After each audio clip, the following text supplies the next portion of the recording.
பரிபாலனே.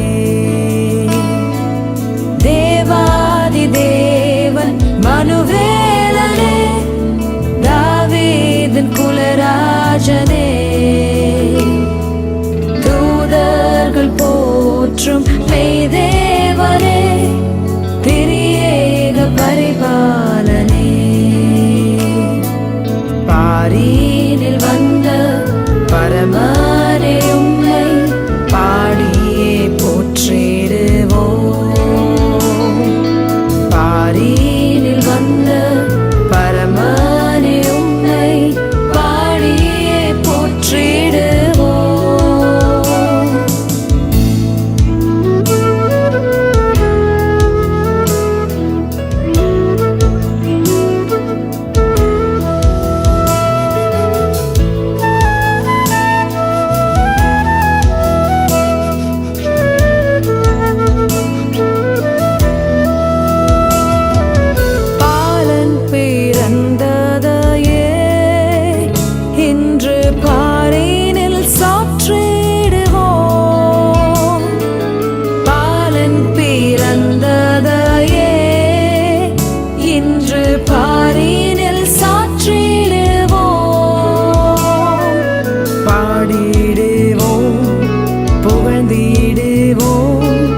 பரமன்னம் இயேசுவையே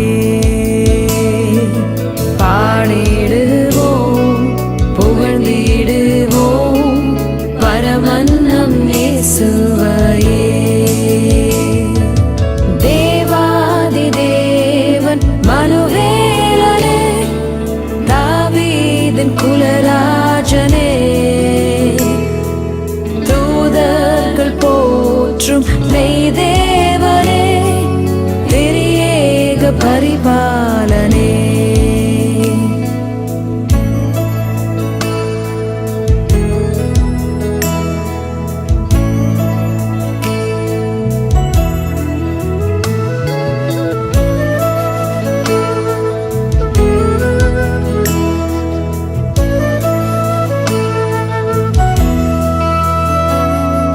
மாட்டுத் தொழுவம் ஒன்றில் ஏழை மானிட ரூபம் கொண்டு,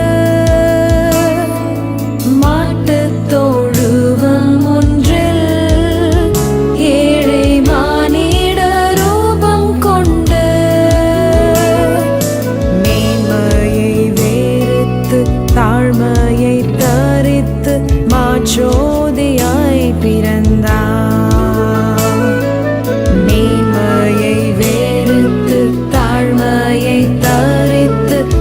ஜோதியாய் பிறந்தார். தேவாதி தேவன் மனுவேலனே, தாவீதின் குலராஜனே, தூதர்கள் போற்றும் மெய்தேவனே, திரியேக பரிபாலனே. தேவாதி தேவன் மனுவேலனே, தாவீதின் குலராஜனே, தூதர்கள் போற்றும் மெய்தேவனே, திரியேக பரிபாலனே. பாரினில் வந்த பரமனே, உம்மை பாடியே போற்றிடுவோம். பாரினில் வந்த பரமனே, உம்மை பாடியே போற்றிடுவோம்.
பெட்டகமே சுடரொளியே, சூதிமணி பெட்டகமே சுடரொளியே,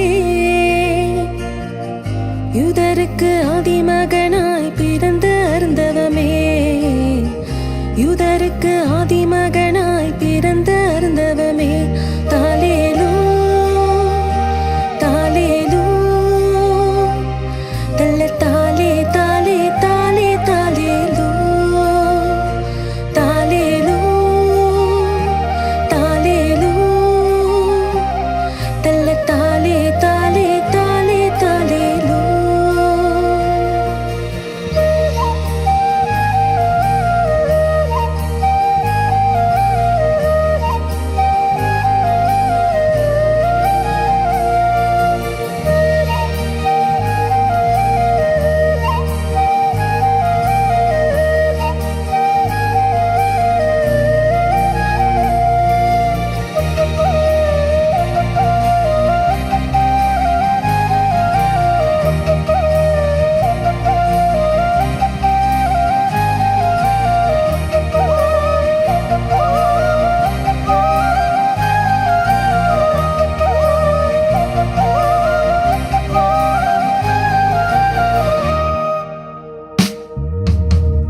தச்சனுக்கு பிள்ளை என்றும் தாயொருத்தி கண்ணி என்றும் இச்சனங்கள் சொன்னாலும் இறைவனது திருக்குமரா.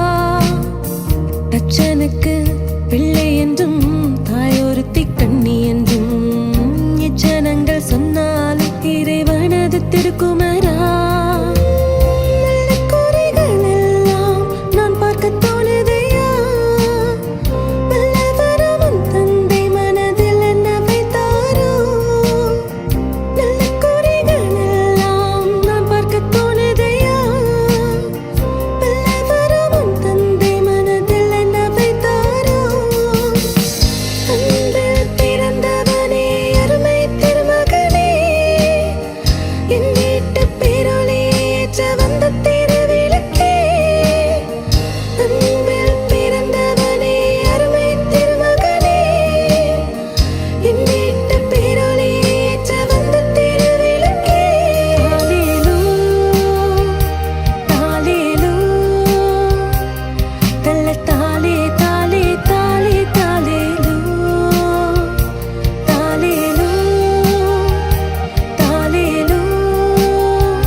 சூதிமணி பெட்டகமே சுடரொளியே,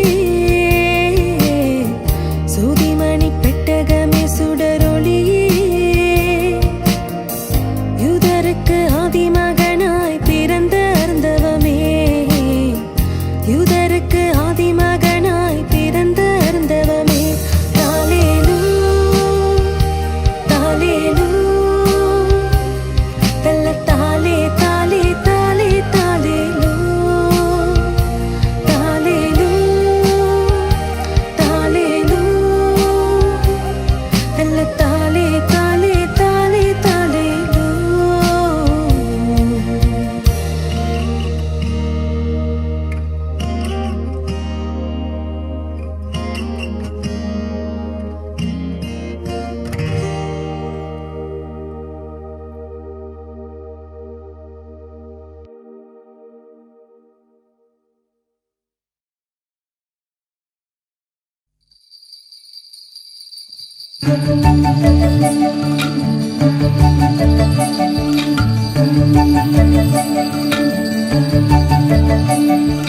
வெத்தலையில் பிறந்தவரை போற்றி துதி மனமே, இன்னும் வெத்தலையில் பிறந்தவரை போற்றி துதி மனமே. வெத்தலையில் பிறந்தவரை போற்றி துதி மனமே, இன்னும் வெத்தலையில் பிறந்தவரை போற்றி துதி மனமே. வெத்தலையில் பிறந்தவரை போற்றி துதி மனமே, இன்னும் வெத்தலையில் பிறந்தவரை போற்றி துதி மனமே.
கிறிஸ்துவுக்குள் அன்பானவர்களே, இந்த வருடத்தின் கிறிஸ்து பிறப்பு காலத்துக்குள் நாம் வந்திருக்கிறோம்.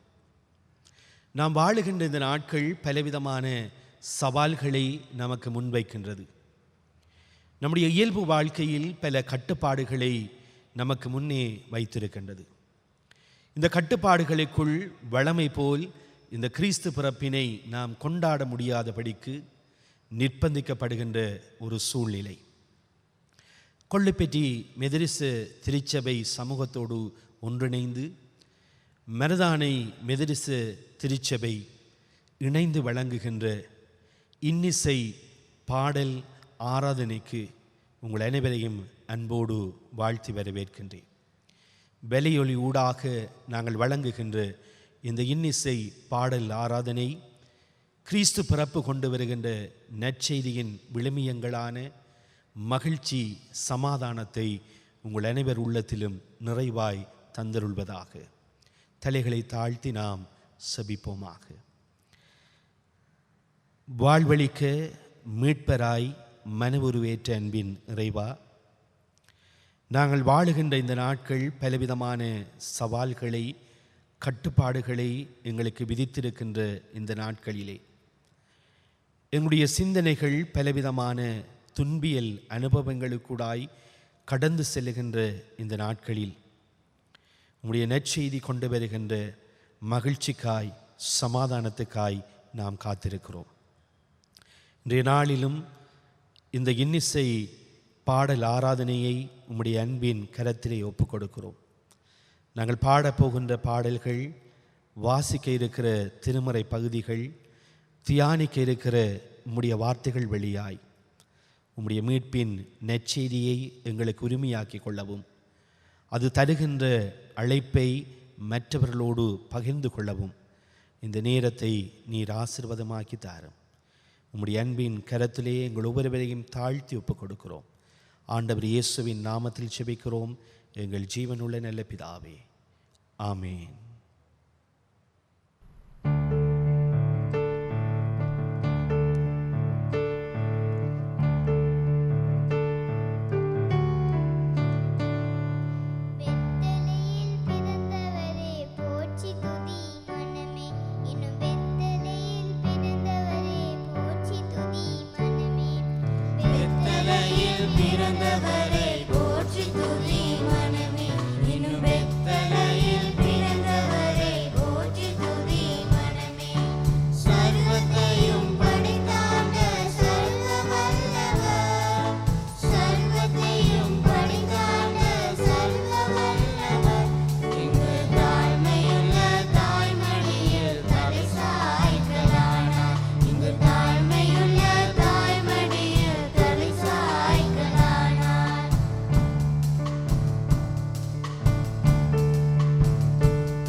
ஏசாயா 9ஆம் அதிகாரம் 2ஆம் வசனம் தொடக்கம் 7ஆம் வசனம் வரை.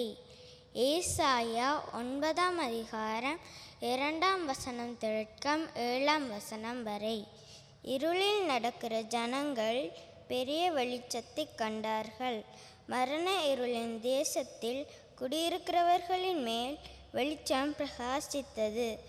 அந்த ஜாதியை திரளாக்கி அதற்கு மகிழ்ச்சியை பெருக பண்ணினீர். அறுப்பில் மகிழ்கிறது போலவும் கொள்ளையை பங்கிட்டு கொள்ளுகையில் களி கூறுகிறது போலவும் உமக்கு முன்பாக மகிழுகிறார்கள். மீதியானியரின் நாளில் நடந்தது போல அவர்கள் சுமந்த நுகத்தடியையும் அவர்கள் தோளின் மேல் இருந்த மிலாற்றையும் அவர்கள் ஆலோட்டியின் கோலையும் முறித்து போட்டீர். அமளியாய் யுத்தம் பண்ணுகிற வீரருடைய ஆயுத வர்க்கங்களும் இரத்தத்தில் புரண்ட உடுப்பும் அக்கினிக்கு இரையாக சுட்டெரிக்கப்படும். நமக்கு ஒரு பாலகன் பிறந்தார், நமக்கு ஒரு குமாரன் கொடுக்கப்பட்டார். அவன் கர்த்தத்துவம் அவர் தோளின் மேல் இருக்கும். அவர் நாமம் அதிசயமானவர், ஆலோசனை கர்த்தா, வல்லமையுள்ள தேவன், நித்திய பிதா, சமாதான பிரபு எண்ணப்படும். தாவீதின் சிங்காசனத்தையும் அவனுடைய ராஜ்யத்தையும் அவர் திடப்படுத்தி அதை இதுமுதற்கொண்டு என்றென்றைக்கும் நியாயத்தினாலும் நீதியினாலும் நிலைப்படுத்தும்படிக்கு அவருடைய கர்த்தத்துவத்தின் பெருக்கத்துக்கும் அதன் சமாதானத்துக்கும் முடிவில்லை.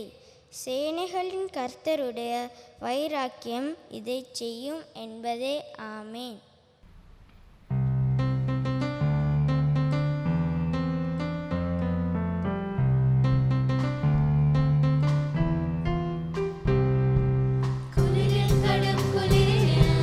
கர்த்தர் இயேசு பிறந்திட்டார்.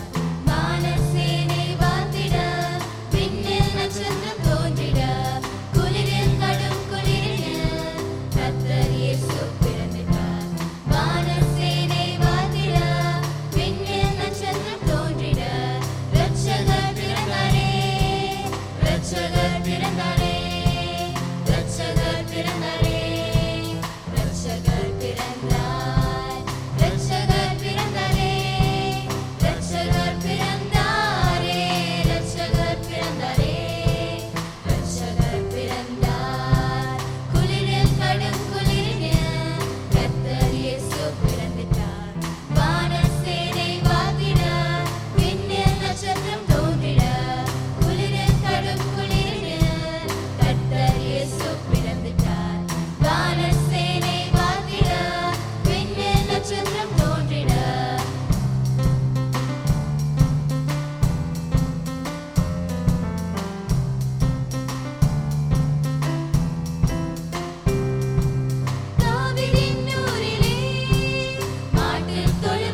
வாசிக்கும்படியாக தேர்ந்து கொள்ளப்பட்ட வேத பாடம் மத்தேயு எழுதின சுவிசேஷம் 1ஆம் அதிகாரம் 18ஆம் வசனம் முதல் 25ஆம் வசனம் வரை.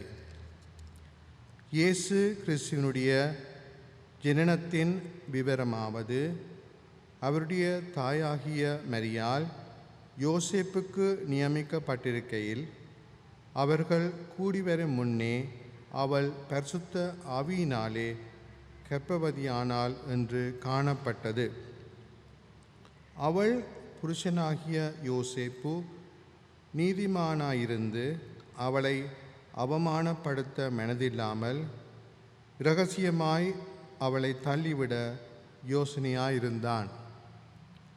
அவன் இப்படி சிந்தித்து கொண்டிருக்கையில் கர்த்தருடைய தூதன் சொப்பனத்தில் அவனுக்கு காணப்பட்டு, தாவீதின் குமாரனாகிய யோசேப்பே, உன் மனைவியாகிய மரியாளை சேர்த்து கொள்ள ஐயப்படாதே. அவளிடத்தில் உற்பத்தியாயிருக்கிறது பரிசுத்த ஆவியினால் உண்டானது. அவள் ஒரு குமாரனை பெறுவாள். அவருக்கு இயேசு என்று பெயரிடுவாயாக. ஏனெனில் அவர் தமது ஜனங்களின் பாவங்களை நீக்கி அவர்களை இரட்சிப்பார் என்றான். தீர்க்கதரிசியின் மூலமாய் கர்த்தராலே உரைக்கப்பட்டது நிறைவேறும்படி இதெல்லாம் நடந்தது. அவன், இதோ ஒரு கன்னிகை கர்ப்பவதியாகி ஒரு குமாரனை பெறுவாள். அவருக்கு இம்மானுவேல் என்று பெயரிடுவார்கள் என்று சொன்னான். இம்மானுவேல் என்பதற்கு தேவன் நம்மோடு இருக்கிறார் என்று அர்த்தமாம். யோசேப்பு நித்திரை தெளிந்து எழுந்து கர்த்தருடைய தூதன் தனக்கு கட்டளையிட்டபடியே தன் மனைவியை சேர்த்து கொண்டு அவள் தன் முதற்பேறான குமாரனை பெருமளவும் அவளை அறியாதிருந்து அவருக்கு இயேசு என்று பெயரிட்டான். தேவன் தாமே இந்த வார்த்தைகளை நமக்கு ஆசீர்வாதமாக்கி தருவாராக.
ஜெபம் பண்ணுவோம். மகா இரக்கத்தில் ஐஸ்வர்யம் எங்கள் அருமை தாப்பனு சுவாமி, இந்த அருமையான நாளுக்காக நன்றியோடு துதிக்கணும் சோசரிக்கின்றோம். உங்களுடைய கிருபை நிமித்தமாக இம்மட்டும் இந்த நாட்டை பாதுகாத்து பெலப்படுத்தி வழிநடத்தி வந்த நேரங்கள் காலங்கள் யாவற்றுக்காக நன்றியோடு துதிக்கணும் சோசரிக்கணும் சுவாமி. கடந்த காலத்தில் நான் கடந்து சென்ற இக்கட்டான பாதையின் மத்தியில் சுவாமி நாட்டை இம்மட்டுமாக பாதுகாத்து பெலப்படுத்தி ஆன்றைய கதை இயற்கை அழிவுகளும் மத்தியிலேயும் கத்தாவே கொரோனா வைரஸின் மூலமாக கத்தனை பாதிக்கப்பட்ட பொழுதும் இம்மட்டுமாக இலங்கையை பாதுகாத்து சலாக்கியத்துக்காக நன்றியோடு துதிக்கணும் சோசரிக்கின்றோம். அந்த விசேஷமாக கர்த்தாவே இந்த நேரத்திலே நாங்கள் உங்களுடைய நாட்டை கருத்தில் ஒப்புவிக்கின்றோம். தொடர்ந்து நீர் எங்களை நாட்டை பாதுகாத்து வழிநடத்த வேண்டுமா ஜெபிக்கணும் சுவாமி. ஆண்டு அரசியல் தலைவர்களிலிருந்து கர்த்தாவே அனைத்து தலைவர்களும் கருத்துக்கு கொண்டு வருகின்றோம். அவர் ஒவ்வொருவனையும் பொறுப்படுத்த வேண்டுமா ஜெபிக்கணும் சுவாமி. அவரை செய்கின்ற எடுக்கிற தீர்மானம் ஒவ்வொன்றும் சுவாமி இலங்கையில் ஒரு பாதிப்பை ஏற்படுத்தாத வண்ணம் கர்த்தாவே மக்கள் சுயமாக நீதியுள்ள மக்களாக நியாயத்திலே நடத்தப்பட இவங்களுடைய கிருபையின் மூலமாக வழிநடத்த வேணுமா ஜெபிக்கணும் சுவாமி. அவர் ஒவ்வொருவரும் மனதிலுக்கு நீ பேச வேணுமா ஜெபிக்கணும் சுவாமி. எங்கள் அருமை தகப்பனே சுவாமி இந்த நேரத்தில் இந்த இக்கட்டான நம்பிக்கையற்ற சூழ்நிலை மத்தியிலே திருச்சபையானது மற்ற சமூகத்தின் மத்தியிலே சுவாமி ஒரு நம்பிக்கையை கொடுக்கின்ற திருச்சபையாகவும் இருளடைந்த உலகத்தின் மத்தியிலே ஒளி வீசுகின்ற திருச்சபையாக இருக்க நீர் எங்கள் ஒவ்வொருவரும் வழிநடத்த வேணுமா ஜெபிக்கணும் சுவாமி. திருச்சபையை நீர் பொறுப்படுத்த வழிநடத்தும் சுவாமி. இந்த திருச்சபையானது நம்பிக்கையற்ற சமுதாயத்தின் நம்பிக்கை கொடுக்கின்ற திருச்சபை இயங்க நீர் தாமே எங்கள் ஒவ்வொரு மக்களாக வழிநடத்த வேணுமா ஜெபிக்கணும் சுவாமி. நாங்களும் மற்றவர்கள் போல நம்பிக்கையற்ற மக்களாக அழுது புலம்பாமல் நம்பிக்கையோடு விசுவாசம் சுவாமி உங்களுடைய காரியத்தை மத்தியில் நாங்கள் நினைத்திருக்கவும் எங்களை வழிநடத்த வேணுமா ஜெபிக்கணும் சுவாமி. இந்த காலகட்டங்களில் சுவாமி முழு உலகத்திலும் பார்த்து கொண்டு வருகின்றோம். முழு உலகத்திலும் ஏற்படுகின்ற இந்த கொரோனா வைரஸின் பாதிப்பானது கர்த்தாவே இந்த உலகத்தை விட்டு நீங்கும்படியாக நீர் கட்டளையிட வேண்டுமா ஜெபிக்கணும் சுவாமி. அதற்கு எடுக்கின்ற ஒவ்வொரு படிமுறைகளின் ஆசிர்வதியும் அந்த ஒவ்வொரு படிமுறைகளும் மத்திய நீர் கூட அந்த வழிநடத்த வேண்டுமா ஜெபிக்கணும் சுவாமி. எல்லாவற்றுக்கும் மேலாக உலகத்தில் நீர் இந்த காரியம் அனுமதிக்கிற பொழுது கர்த்தாவே அவை யாவற்றுக்கும் உங்களுடைய சித்தத்துக்கு ஏற்றவர் நடைபெறத்தக்க விதத்திலே நீர் எங்களை வழிநடத்த வேண்டுமா ஜெபிக்கணும் சுவாமி. எங்கள் அருமை தாப்பனும் சுவாமி நாங்கள் கேட்கணும் ஒவ்வொரு ஜெப வேண்டுத விண்ணப்பத்தையும் நீர் கேட்டு எங்களுக்கு பதில் கொடுக்க தாப்பனும் சுவாமி. இந்த இக்கட்டான சூழ்நிலை மத்தியிலே முழு உலகத்துக்கும் எங்களுக்கு ஒரு விடுதலை கொடுத்து வழிநடத்த வேணுமா ஜெபிக்கணும் சுவாமி. தொடர்ந்து கத்தாவே திருச்சபையிலானது திருச்சபை தேவைகளோடு இருக்கிற மக்களை சந்திக்கவும் சுவாமி. விசேஷமாக இந்த கிறிஸ்மஸ் காலங்களில் சுவாமி உன் நற்செய்தியை பரப்பத்தக்க விதத்திலே சுவாமி நாங்கள் எடுக்கணும் ஒவ்வொரு தீர்மானங்களும் அமைய நீர் உதவி செய்ய வேணுமா ஜெபிக்கணும் சுவாமி. இது இன்னும் ஒரு கிறிஸ்மஸாக மாறிவிடாமல் கத்தாவே இந்த கிறிஸ்மஸ் காலங்களிலே அர்த்தமுள்ள கிறிஸ்மஸை மக்கள் கண்டு கொள்ள அர்த்தமுள்ள ஒளியை மக்கள் உணர்ந்து கொள்ள சுவாமி நீர் எங்கள் ஒவ்வொரு வழிநடத்த வேணுமா ஜெபிக்கணும் சுவாமி. எங்கள் அன்பின் தகப்பனும் சுவாமி திருச்சபை மக்களை எங்கள் ஒவ்வொருவரையும் நாட்டிற்கு ஒவ்வொரு மகனையும் மகளையும் கத்தாவே உங்கள் திருச்சமூகத்தில் ஒப்புவித்து ஜெபித்து நிற்கின்றோம். நீர் பொறுப்படுத்தி அபிஷேகம் பண்ணு சுவாமி. அடுத்த வருடமானது எங்கள் ஒவ்வொரு வாழ்க்கையிலே ஒரு புதிய ஒளியை வீசத்தக்க வருடமாக இருக்கும்படியாக உங்கள் பாத்தில் ஜெபித்து இருக்கிறோம் சுவாமி. அதற்கேற்ற வண்ணமாக அந்த அடுத்த வருடத்திலே கத்தாவே நான் காலை எடுத்து வைக்கின்ற பொழுது உமக்குள்ளாக திடப்படுத்தப்பட்ட மக்களாக நம்பிக்கையும் விசுவாசம் உறுதியுள்ள மக்களாக சுவாமி முன்னோக்கி பார்த்த மக்களாக புதிய வருடத்தை காலை எடுத்து வைத்து அந்த வருடத்தில் வழிநடத்தலையும் பிளத்தையும் ஆசீர்வாதம் அபிஷேகத்தின் சுவாமி இந்த திருச்சபையானது உலகத்தின் மத்தியில் கொண்டு செல்லத்தக்க வித்து சுவாமி திருச்சபை ஆசீர்வதிக்க வேண்டும் என்று எங்களுக்கு அமெரித்து உரித்தான்ற இயேசுக்கு சின்ன ஜெபம் பிதாவே ஆமேன்.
மனிதனின் மனசில் இருவொளி தீர கடுமைய பாவம் போக்கிடவே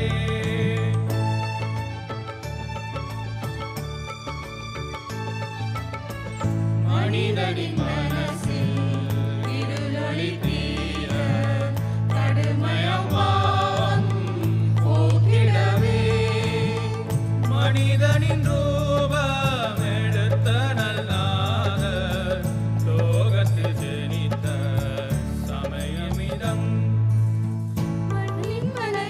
சபானிசா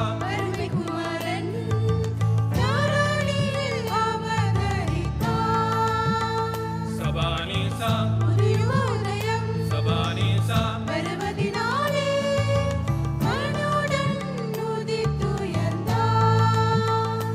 பாடுவோம் பாடுவோம் ஒன்றாய் பாடிடுவோம் இயேசு ராஜனின் ஜனனம் கொண்டாடிடுவோம் பாடுவோம் பாடுவோம் ஒன்றாய் பாடிடுவோம் இயேசு ராஜனின் ஜனனம் கொண்டாடிடுவோம்.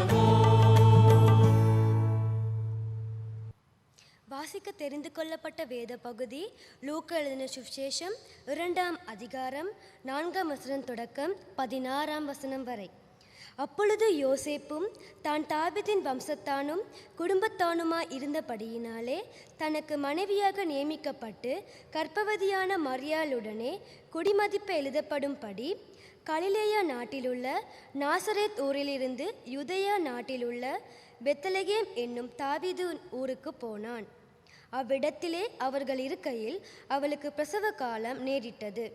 அவள் தன் முதற் பேரான குமாரனை பெற்று சத்திரத்திலே அவர்களுக்கு இடமில்லாதிருந்தபடியினால் பிள்ளையை துணிகளில் சுற்றி முன்னணியிலே கிடத்தினாள்.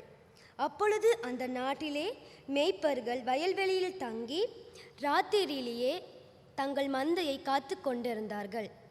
அவ்வேளையில் கர்த்தருடைய தூதன் அவர்களிடத்தில் வந்து நின்றான். கர்த்தருடைய மகிமை அவர்களை சுற்றிலும் பிரகாசித்தது. அவர்கள் மிகவும் பயந்தார்கள். தேவதூதன் அவர்களை நோக்கி, பயப்படாதிருங்கள், இதோ எல்லா ஜனத்துக்கும் மிகுந்த சந்தோஷத்தை உண்டாக்கும் நற்செய்தியை உங்களுக்கு அறிவிக்கிறேன். இன்று கர்த்தராகிய கிறிஸ்து என்னும் இரட்சகர் உங்களுக்கு தாவீதின் ஊரிலே பிறந்திருக்கிறார். பிள்ளையை துணிகளில் சுற்றி முன்னணியிலே கிடத்தியிருக்க காண்பீர்கள். இதுவே உங்களுக்கு அடையாளம் என்றார். அந்த கணமே பரமசேனையின் திரள் அந்த தூதனுடனே தோன்றி, உன்னதத்தில் இருக்கிற தேவனுக்கு மகிமையும் பூமியிலே சமாதானமும் மனுஷர் மேல் பிரியமும் உண்டாவதாக என்று சொல்லி தேவனை துதித்தார்கள்.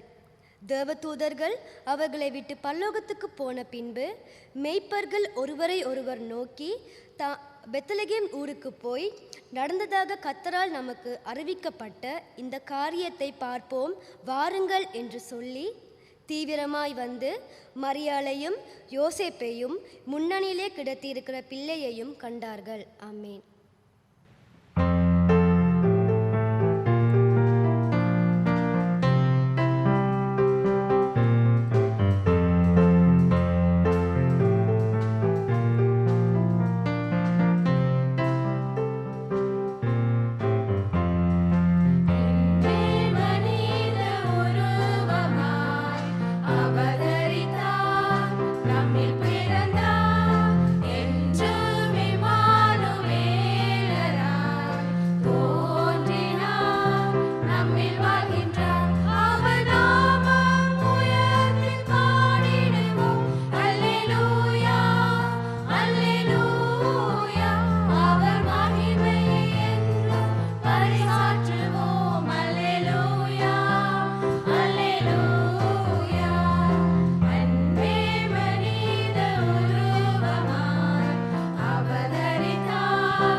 யோவான் எழுதின சுவிசேஷம் அதிகாரம் 1 வசனம் 1-14 வரை.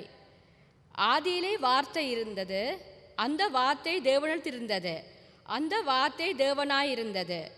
அவர் ஆதியிலே தேவனோடு இருந்தார். சகலமும் அவர் மூலமாய் உண்டாயிற்று. உண்டானதொன்றும் அவராலே இல்லாமல் உண்டாகவில்லை. அவருக்குள் ஜீவன் இருந்தது. அந்த ஜீவன் மனுஷருக்கு ஒளியாயிருந்தது. அந்த ஒளி இருளிலே பிரகாசிக்கிறது. இருளானது அதை பற்றி கொள்ளவில்லை. தேவனால் அனுப்பப்பட்ட ஒரு மனுஷன் இருந்தான். அவன் பேர் யோவான். அவன் தன்னால் எல்லாரும் விசுவாசிக்கும்படி அந்த ஒளியை குறித்து சாட்சி கொடுக்க சாட்சியாக வந்தான். அவன் அந்த ஒளி அல்ல, அந்த ஒளியை குறித்து சாட்சி கொடுக்க வந்தவனாயிருந்தான். உலகத்திலே வந்த எந்த மனுஷனையும் பிரகாசிக்கிற ஒளியே அந்த மெய்யான ஒளி. அவர் உலகத்தில் இருந்தார். உலகம் அவர் மூலமாய் உண்டாயிற்று. உலகமோ அவரை அறியவில்லை. அவர் தமக்கு சொந்தமானதிலே வந்தார். அவருக்கு சொந்தமானவர்களோ அவரை ஏற்றுக்கொள்ளவில்லை. அவருடைய நாமத்தின் மேல் விசுவாசமுள்ளவனாய் அவரை ஏற்றுக்கொண்டவர்கள் எத்தனை பேர்களோ அத்தனை பேர்களும் தேவனுடைய பிள்ளைகளாகும்படி அவர்களுக்கு அதிகாரம் கொடுத்தார். அவர்கள் இரத்தத்தினாலாவது மாம்ச சித்தத்தினாலாவது புருஷருடைய சித்தத்தினாலாவது பிறவாமல் தேவனாலே பிறந்தவர்கள். அந்த வார்த்தை மாம்சமாகி கிருபையினாலும் சத்தியத்தினாலும் நிறைந்தவராய் தமக்குள்ளே வாசம் பண்ணினார். அவருடைய மகிமையை கண்டோம்.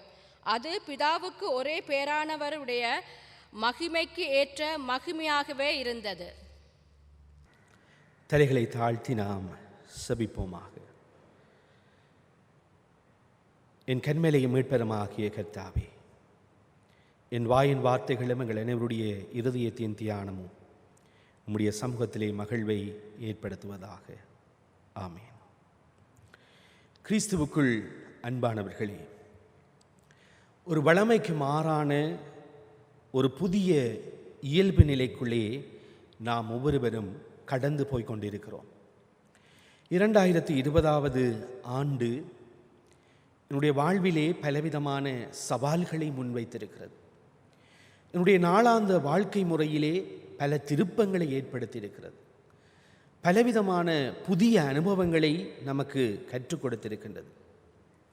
இந்த நாட்களிலே கிறிஸ்து பிறப்பை வழமை போல் நாம் கொண்டாட நினைவு கூற முடியாத படிக்கு பல கட்டுப்பாடுகள் நமக்கு முன்வைக்கப்பட்டிருக்கிற ஒரு சூழ்நிலை.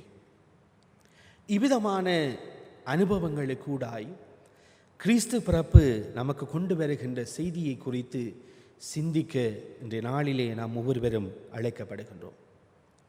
இன்றைய நாளின் சிந்தனைக்காக நான் உங்கள் முன் வைக்கின்ற திருமறை பகுதி ஏசாயா 9ஆம் அதிகாரம் 2ஆம் வசனம் தொடக்கம் 7ஆம் வசனம் வரைக்குமான பகுதியாகும்.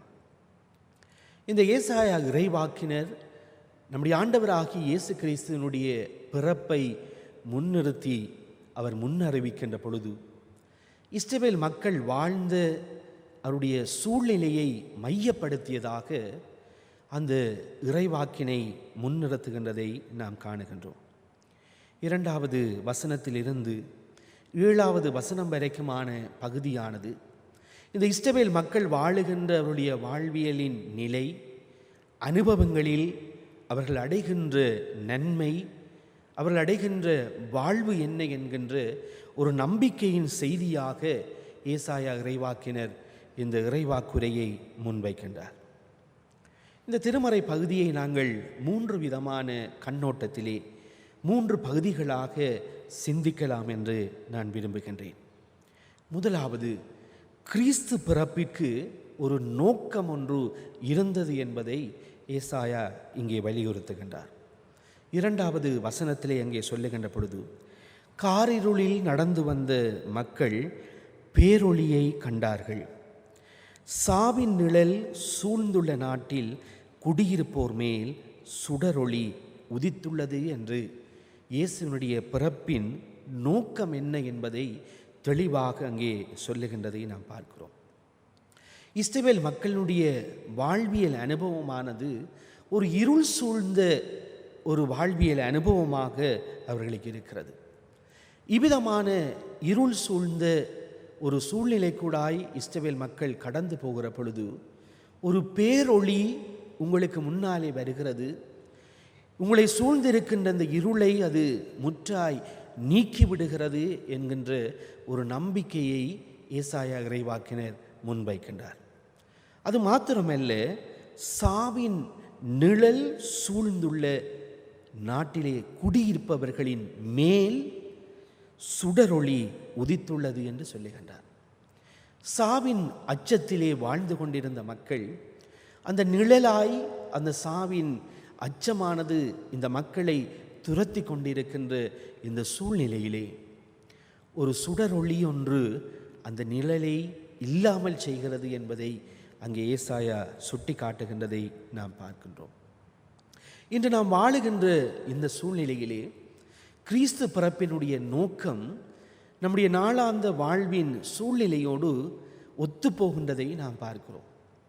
இன்று நம்முடைய சமூக பொருளாதார அரசியல் வாழ்வை நாம் பார்க்கிற பொழுது இவ்விதமான ஒரு இருள் நிறைந்த ஒரு அனுபவத்துக்கூடாய் நாமும் கடந்து போய் கொண்டிருக்கிறோம். நம்மை சூழ்ந்திருக்கின்ற இந்த தொற்று நோய் சாவை குறித்த ஒரு அச்சத்தை நமக்கு கொண்டு வருகிறது.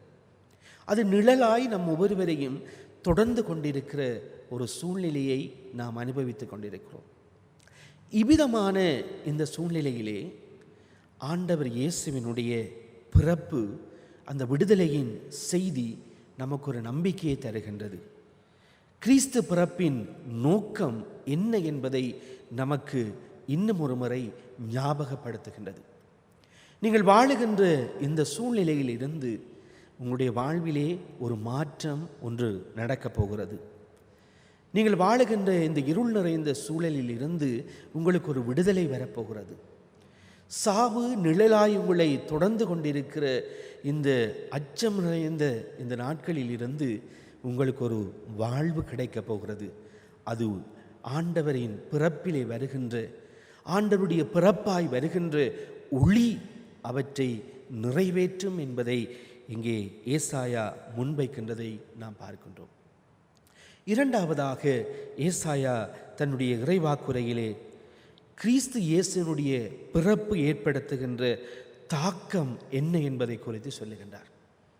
இந்த கிறிஸ்து பிறப்பு வெறுமனே நடைபெற்று முடிகின்ற ஒன்று அல்ல, அது ஒரு மாற்றத்தினை அது ஏற்படுத்துகின்றது என்பதை தெளிவாக அவர் சுட்டிக்காட்ட விரும்புகின்றார். ஏசாயா 9ஆம் அதிகாரம் 4வது வசனத்திலே சுமையான நுகம் உடைத்தெறிகின்றார், தோளை புண்ணாக்கிய தடியை அவர் தகர்க்கின்றார், ஒடுக்குவோரின் கொடுங்கோலை அவர் ஒடித்தெறிகிறார் என்று ஏசாயா அங்கே தெளிவாக சொல்லுகிறதை நாம் பார்க்கின்றோம்.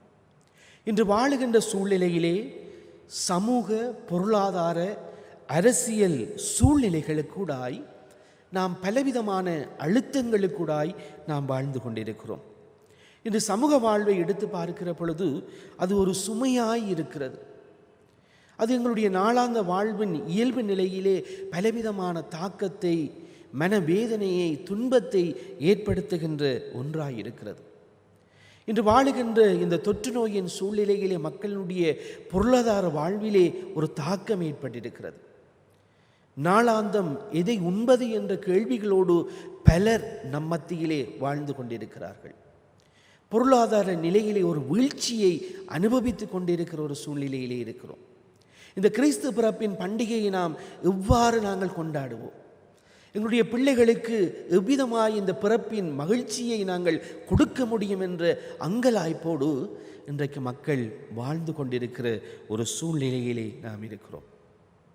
அரசியல் தலைவர்களாக அரசாங்கம் இன்றைக்கு மக்களை தங்களுடைய சுயநல அரசியல் சிந்தனைகளினால் ஒடுக்கி கொண்டிருக்கிற ஒரு நிர்பந்தமான காலகட்டத்துக்குள்ளே நாம் வாழ்ந்து கொண்டிருக்கிறோம். இவ்விதமான சூழ்நிலையிலே ஆண்டவருடைய பிறப்பானது சொல்லுகின்றது, உங்களுடைய சமூக வாழ்விலே இருக்கிற சுமையை ஆண்டவர் உடைத்தெறிகிறார். பொருளாதார வாழ்விலே நீங்கள் உங்களுடைய தோள்கள் புண்ணாக்கி கொண்டிருக்கிற அந்த தடியை ஆண்டவர் தகர்க்கின்றார். அரசியல் உங்களை ஒடுக்கி கொண்டிருக்கிற சூழ்நிலையிலே அவற்றை ஒடித்தெறிகிறார் என்ற ஒரு நம்பிக்கையின் செய்தியை ஏசாயா இறைவாக்கினர் முன்வைக்கின்றார். இதுதான் கிறிஸ்து பிறப்பு ஏற்படுத்துகின்ற தாக்கமாய் இருக்கிறது. இன்று கிறிஸ்து பிறப்பை எதிர்நோக்கி இருக்கிற நாம் இது ஏற்படுத்த போகின்ற இந்த தாக்கத்தை நாம் அனுபவிக்க கடவுள் இந்த நாட்களை நமக்கு ஆசீர்வாதமாக்கி தர அவர் ஆயத்தமுள்ளவராய் இருக்கிறார் என்பதை இந்த திருமறையின் வார்த்தைகளின் ஊடாக நாம் உணர்ந்து கொள்ள அழைக்கப்படுகின்றோம். மூன்றாவதாக ஏசாயா இறைவாக்கினர் கிறிஸ்து பிறப்பின் தன்மை எவ்விதமாயிருக்கும், கிறிஸ்து பிறப்பினால் வருகின்ற விளைவு அல்லது நன்மை என்ன என்பதை ஏசாயா 9ஆம் அதிகாரம் 6வது வசனத்திலே அங்கே சொல்லுகின்றார். ஒரு ஆண் குழந்தை பிறந்திருக்கிறது, ஒரு ஆண் மகவு தரப்பட்டிருக்கிறது. இந்த குழந்தை பிறந்துள்ளது, ஒரு ஆண் மகவு தரப்பட்டிருக்கிறது என்பதை சொல்லுகின்ற பொழுது இது நமக்கு தரப்பட்டிருக்கிறது என்று ஏசாயா அதை அழுத்தமாக அங்கே சொல்லுகின்றதை நாம் பார்க்கின்றோம். எங்கெல்லாம் மக்கள் துன்பங்களோடு துயரங்களோடு வாழுகின்றார்களோ அவர்களுக்காய் கிறிஸ்து பிறந்திருக்கிறார். எங்கெல்லாம் மக்கள் மனவேதனைகளோடு ஒடுக்குதலுக்கூடாய் வாழுகிறார்களோ அவர்களுக்காய் கிறிஸ்து பிறந்திருக்கிறார் என்பதை ஏசாயா இங்கே சுட்டி காட்டுகிறதை நாம் பார்க்கின்றோம். இவ்விதமான இயேசு கிறிஸ்துவனுடைய பிறப்பின் தன்மை, அது கொண்டு வருகின்ற நன்மை என்ன என்பதை ஏசாயா அங்கே சொல்லுகின்ற பொழுது அவருடைய ஆட்சியினால் அமைதி கிடைக்கின்றது, நீதி கிடைக்கின்றது, நேர்மை கிடைக்கின்றது, மகிழ்ச்சி கிடைக்கின்றது என்பதை அவர் அங்கே ஆணித்தரமாக வலியுறுத்துகின்றதை நாம் பார்க்கிறோம். ஏசாயா 9ஆம் அதிகாரம் 3வது வசனத்திலே மிகுதியான ஒரு மகிழ்ச்சியை நீங்கள் அடைவீர்கள் என்று சொல்லுகின்றார். கொள்ளை பொருள் பங்கிடப்படுவது போல ஒரு ஆவலை தூண்டுகின்ற விதமான ஒரு மகிழ்ச்சி, மிகுதியான மகிழ்ச்சி, ஒரு ஆச்சரியமான மகிழ்ச்சி, நீண்ட நாட்கள் எதிர்பார்த்திருந்ததான ஒரு மகிழ்ச்சி உங்களுக்கு கிடைக்கிறது.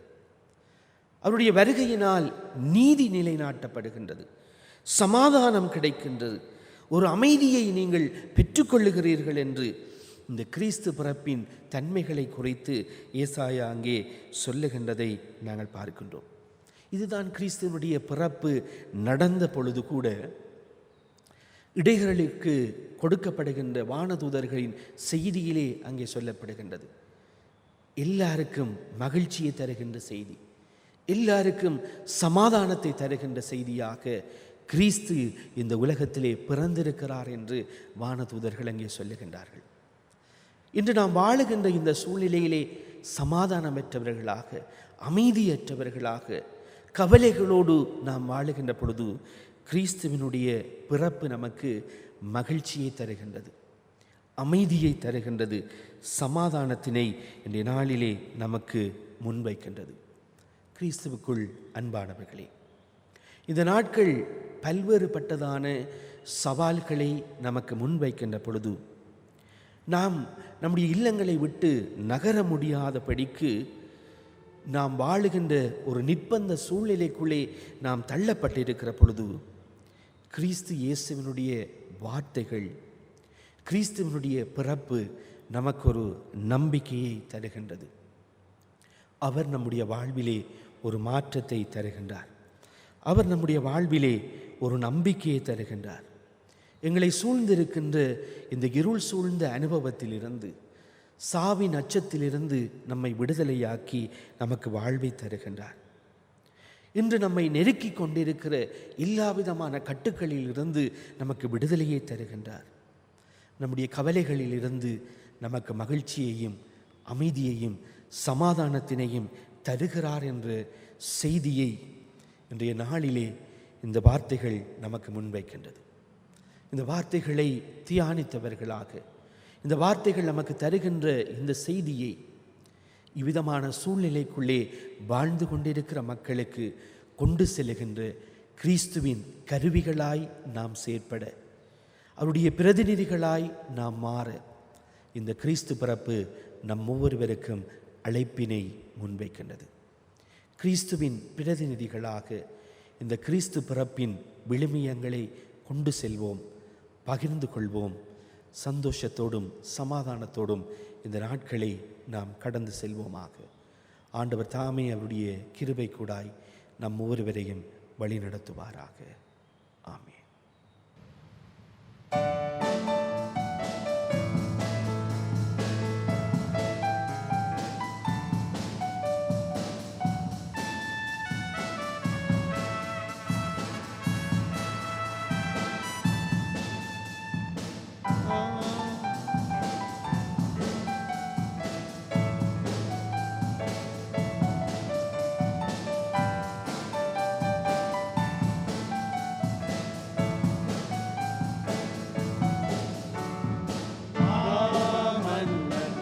மனிதரை மீட்க மாட்டு தொழுவத்தில் பிறந்தார்.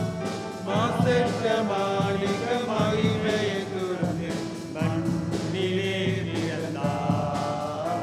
நம் மனதிலே பிறந்தார். மாமன்னன் மனிதரை மீட்க மாட்டு தொழுவத்தில் பிறந்தார். மாசற்ற மாணிக்க மகிமையை துறந்து மண்ணிலே பிறந்தார்.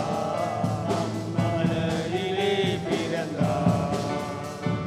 மகிழ்ச்சி மகிழ்ச்சி நம் எண்ணத்தில், மகிழ்ச்சி மகிழ்ச்சி நம் உள்ளத்தில், மகிழ்ச்சி மகிழ்ச்சி நம் இல்லத்தில், மகிழ்ச்சி மகிழ்ச்சி நம் வாழ்க்கையில்.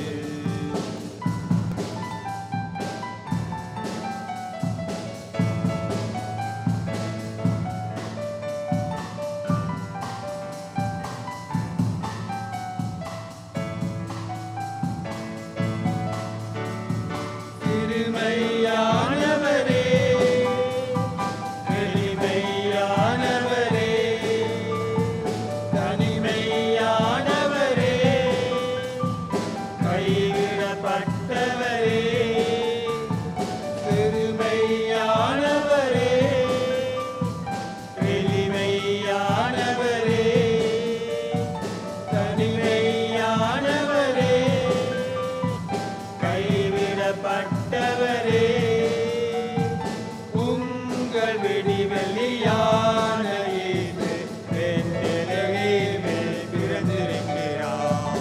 உங்கள் விடிவெள்ளியான இயேசு பெத்தேலகேமில் பிறந்திருக்கிறார்.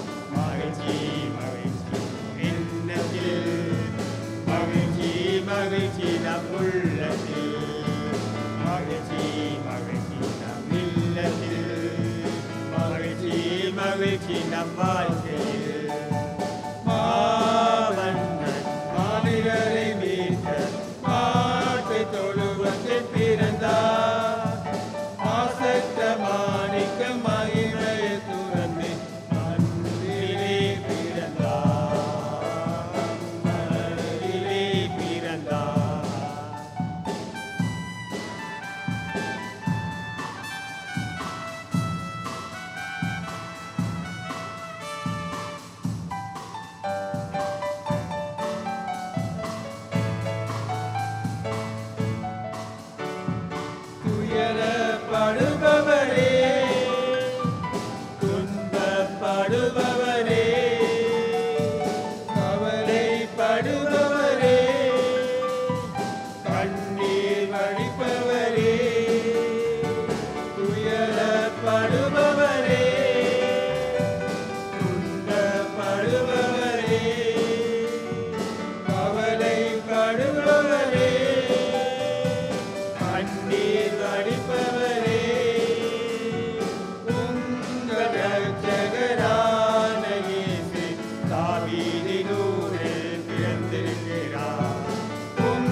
இறைவனின் பிறப்பினில் மகிழ்வோம், ஒன்று கூடிய குழந்தையை புகழ்வோம்.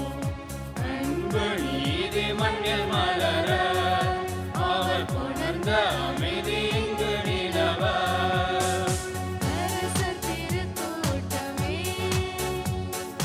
வருக வருக வருக வருக,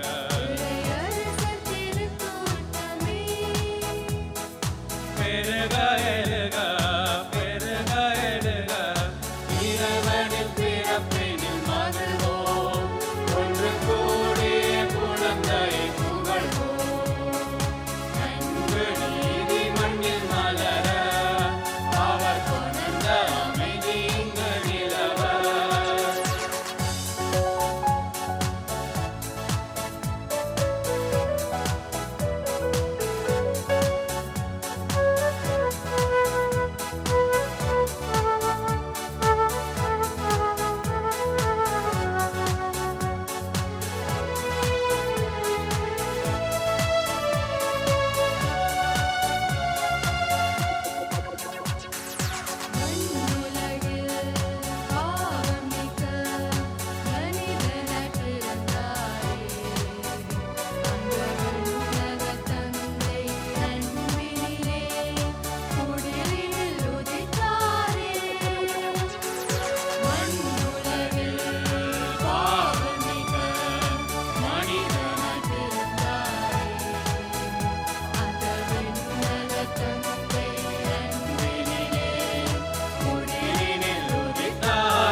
நம் பாலன் புகழ் பாட கூடிடுவோம், அவர் பொற்பாதம் வணங்கி வாழ்த்திடுவோம். நம் பாலன் புகழ் பாட கூடிடுவோம், அவர் பொற்பாதம் வணங்கி வாழ்த்திடுவோம்.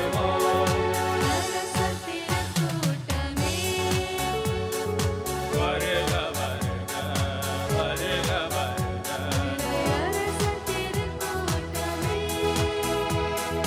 பெருக எழுக பெருக எழுக. இறைவனின் பிறப்பினில் மகிழ்வோம், ஒன்று கூடிய குழந்தையை புகழ்வோம். அன்பு நீதி மண்ணில் மலர, அவர் கொணர்ந்த அமைதி இங்கு நிலவ.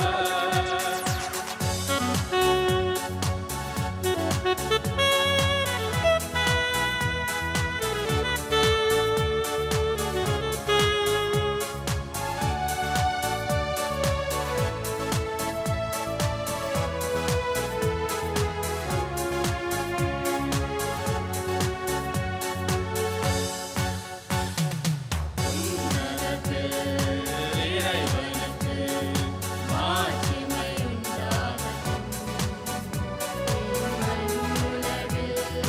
மனிதருக்கு அமைதி மலர்ந்திடட்டும்.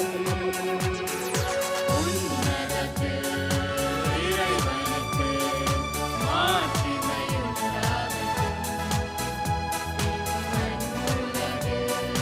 மனிதருக்கு அமைதி மலர்ந்திடட்டும். மனுவாக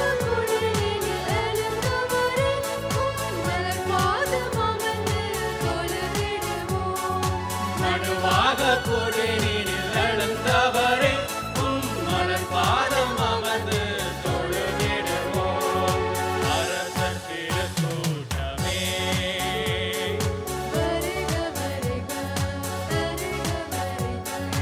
அரசர் திருக்கூட்டமே,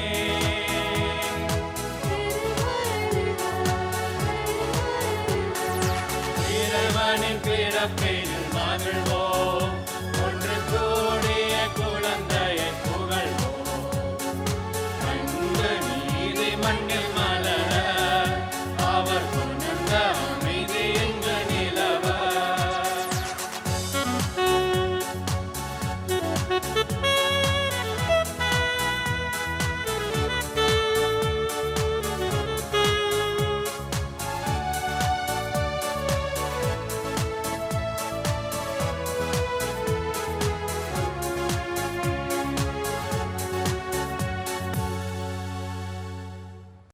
செபிப்போமாக. எங்களை நேசிக்கின்ற அன்பின் இறைவா, மறுபடியுமாய் இந்த நல்ல நேரத்துக்காய் உமக்கு நன்றி செலுத்துகின்றோம். இந்த இன்னிசை பாடல் ஆராதனை வழியாய் நீரமோடு இடைப்பட்ட தயவுக்காய் உமக்கு நன்றி செலுத்துகின்றோம். இந்த பாடல் ஆராதனையில் நம்மோடு இணைந்திருந்த ஒவ்வொரு மக்களுக்காய் நாங்கள் மன்றாடுகின்றோம். இந்த பாடல்கள் கொண்டு வந்த இந்த நற்செய்தியின் தாற்பயத்தை தங்களுடைய உள்ளத்திலும் இல்லத்திலும் உரிமையாக்கி கொண்டவர்களாக இந்த சவால் நிறைந்த இந்த சூழ்நிலையிலே உம்முடைய மகிழ்ச்சியையும் நீ தருகின்ற இறை சமாதானத்தையும் அனுபவிக்கத்தக்கதாய் இந்த மக்கள் ஒவ்வொருவரையும் நீர் ஆசீர்வதித்தருளும். எங்கெங்கெல்லாம் இந்த மக்கள் துன்பங்களோடும் கவலைகளோடும் உம்முடைய பிறப்பை நினைவுகூர கொண்டாட முடியாதபடிக்கு தவித்திருக்கிறார்களோ அந்த மக்களுக்கு உம்முடைய சமாதானம் நிறைவாய் அவர்களை வழிநடத்தட்டும். உம்முடைய அன்பின் கருத்துக்குள்ளே அவர்கள் ஒவ்வொருவரையும் ஒப்புக் கொடுக்கிறோம். இந்த இன்னிசை பாடல் ஆராதனையை நீர் ஆசீர்வதித்த தயவுக்காய் உமக்கு நன்றி செலுத்துகின்றோம். உம்முடைய அன்பின் கருத்திலே எங்கள் ஒவ்வொருவரையும் தாழ்த்தி ஒப்புக் கொடுக்கிறோம். ஆண்டவர் இயேசுவின் நாமத்தில் செபிக்கிறோம் எங்கள் ஜீவனுள்ள நல்ல பிதாவே, ஆமேன். இறை ஆசீரை கேட்போமாக. நம்முடைய ஆண்டவராகிய இயேசு கிறிஸ்துவின் அருளும் தந்தையாம் கடவுளின் அன்பும் உந்துனராம் தூய ஆவியரின் ஐக்கியமும் மகிழ்வும் இறை சமாதானமும் உங்கள் யாவரோடும் என்றென்றும் இருப்பதாக. ஆமேன். என் ஆத்துமாவே கர்த்தரை ஸ்தோத்தரே, என் முழு உளமே பரிசுத்த நாமத்தை ஸ்தோத்தரே. என் ஆத்துமாவே கர்த்தரை ஸ்தோத்தரே, அவர் செய்த சகல உபகாரங்களையும் மறவாதே. ஆமேன்.